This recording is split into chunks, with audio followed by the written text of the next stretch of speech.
Jeg vil bevise sætning 1 omkring monotoniforhold, nemlig at hvis funktionen er differentiabel i et interval, så gælder følgende, at hvis den er voksende i et interval, så er differentialkoefficienten større end eller lig med 0, og hvis den er aftagende, så er den mindre end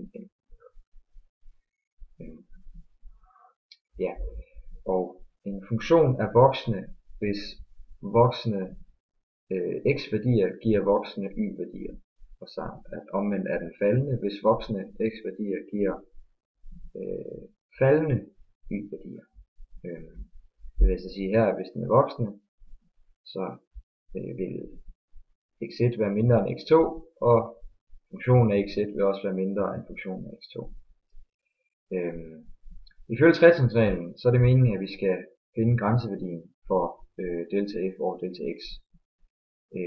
Altså når delta x går mod 0. Og hvad vi så kan udlede her, det er, at delta f og delta x, de er nødt til at have samme fortegn. Fordi hvis du ganger noget med samme fortegn, så får du plus. Hvis du dividerer noget med samme fortegn, så får du også plus. Så vi ved, at delta f over delta x, det bliver et positivt tal. Det vil altså sige, at grænseværdien, den kan ikke blive negativ.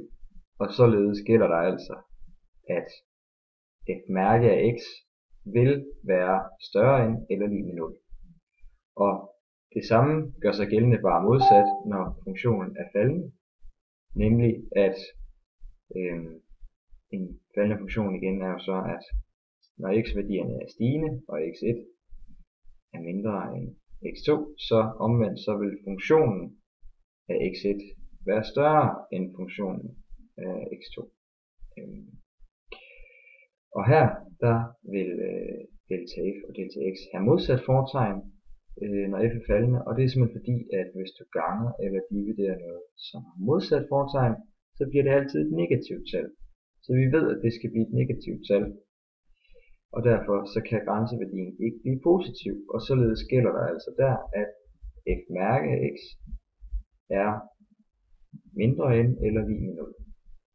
Og således er de sætninger bevist.